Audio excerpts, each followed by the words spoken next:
Today I'm going to be learning more about the Swedish military by watching this video that was recommended by one of my viewers. Can Finland and Sweden stop an invasion together?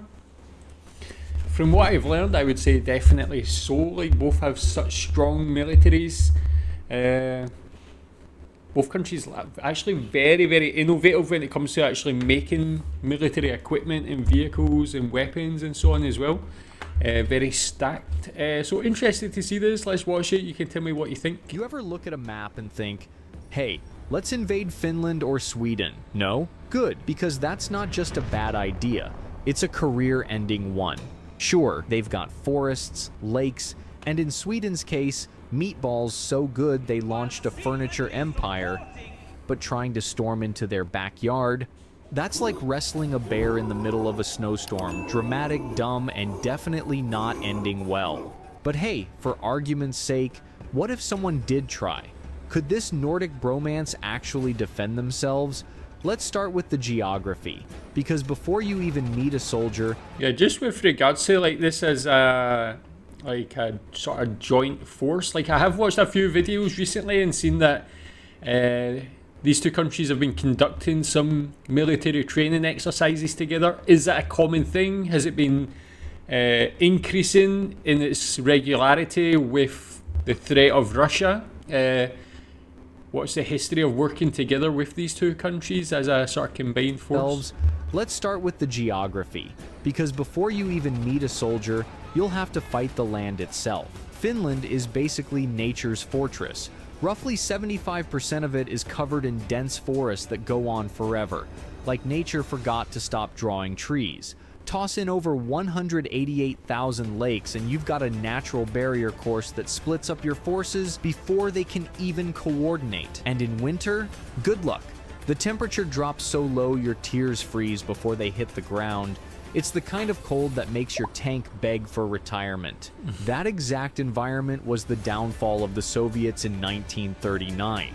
They came in expecting a quick win.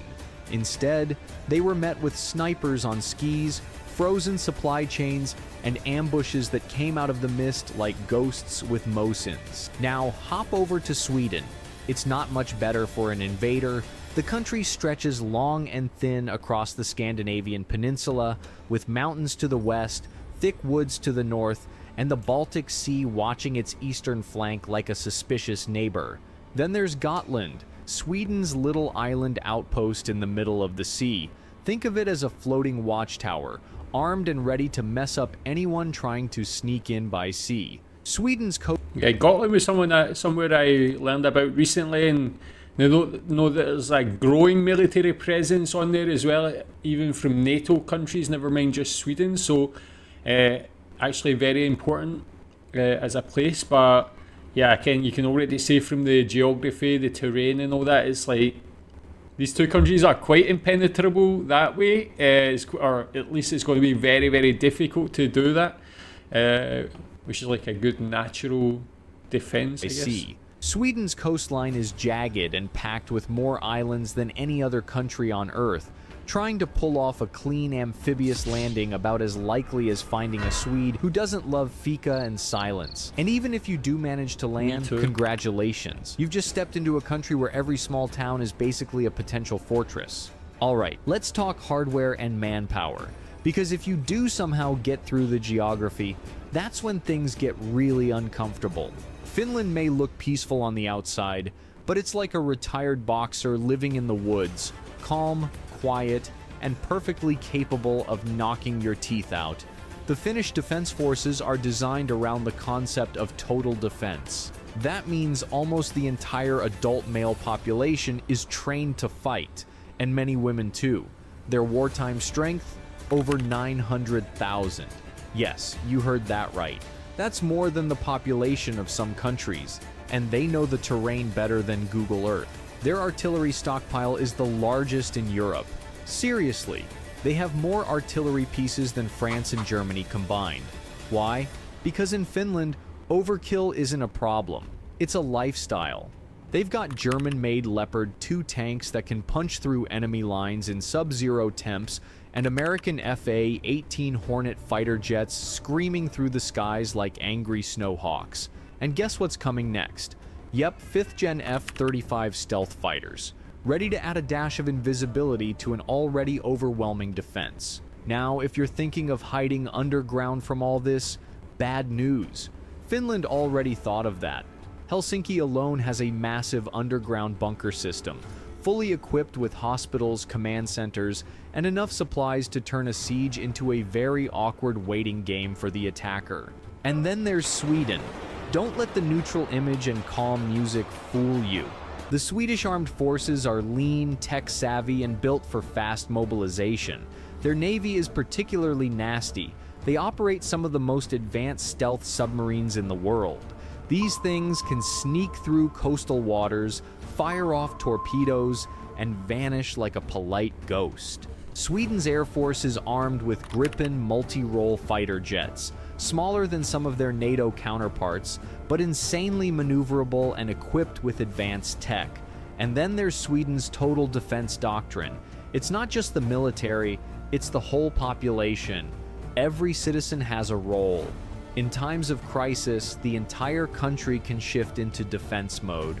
So you're not just invading a nation, you're waking a sleeping giant. Now, here's the part that really So yeah, I guess that's a similar strategy for both Finland and Sweden as well. Like they can, if they enter a war, they can just completely flip the country to be prepared almost immediately. Like, so impressive again, like being from Britain. I don't know that we have anything like that. I feel like our military is very underfunded and only looks like it's going to be more so. But Sweden and Finland are so strong, and like both of them together, like it's actually like such a great addition to NATO. Like they bring so much to NATO.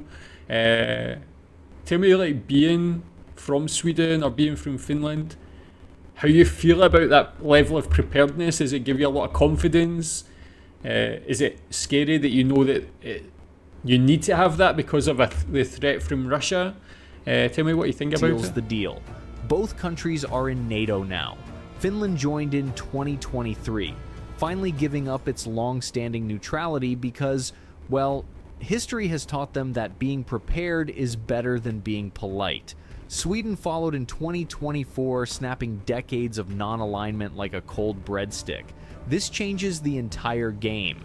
You're not just invading Finland or Sweden, you're triggering a potential Article 5 response from 31 countries. Suddenly, your invasion plan involves dealing with American air superiority, British commandos, Polish armored, and maybe even Canadian snipers who will apologize before pulling the trigger. The Baltic region is already crawling with NATO joint exercises, rapid response forces, and pre-positioned stockpiles. Try to poke the bear here, and you'll end up with an entire alliance landing on your head like a multinational anvil. Still thinking this is an easy target? Let's talk mentality. Because if you think this is just about equipment and alliances, you're missing the most dangerous part.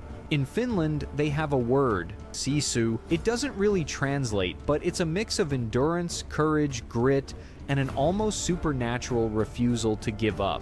It's the kind of attitude that sees you lose your snowmobile in a blizzard and still walk 20 kilometers home just to make coffee. I just made a fresh pot of coffee. That mindset flows through their military, their government, and their people.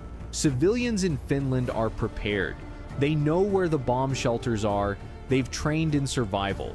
They've stocked up on supplies not because it's trendy, but because it's expected. And the Swedes? They're methodical, organized, strategic. Sweden literally sent every household a guide titled, "If Crisis or War Comes." It's a full-color survival guide on how to resist an invasion, find shelter, treat wounds, and report enemy positions.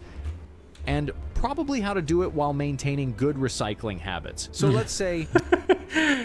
Is that true? So I mean, I'm going to say it must be true if they said it on this video. I don't know. I can say that, but I'm going to guess it's true. But did you get that? Why did they get that, man? Like, I see a lot of things like in Germany being told to stock up on provisions in the event of an incident or something going to happen. Like, what do you feel about this? Do you think we're moving towards like a bigger war than what's going on in Ukraine and Russia, like something that's going to involve NATO, or do you think this is just like just to be prepared purely? Guess it makes sense to like at least know what to do just in case, but the fact that it's like getting towards that line, do you have any like concerns about that? And tell me more about that little document as well. Despite everything, you go for it. What are your options? Land invasion via the Russian border into Finland? That's over 1,300 kilometers of forests, swamps, and snipers. You'd be navigating some of the harshest environments in Europe, with every mile offering a new way to get ambushed. Supply lines would stretch thin, your columns would bog down in snow and forest roads, and every tree might have a soldier behind it. Maybe you go amphibious, launching a landing force into Sweden from the Baltic. That's assuming you survive the minefields, avoid submarine-launched torpedoes, and don't get blown out of the water by coastal missile batteries. Cyber warfare? Good luck. Both countries have some of the most resilient cybersecurity networks in Europe. So, can Finland and Sweden defend an invasion? Not only can they've been training for it, building for it, and mentally preparing for it longer than most countries have existed.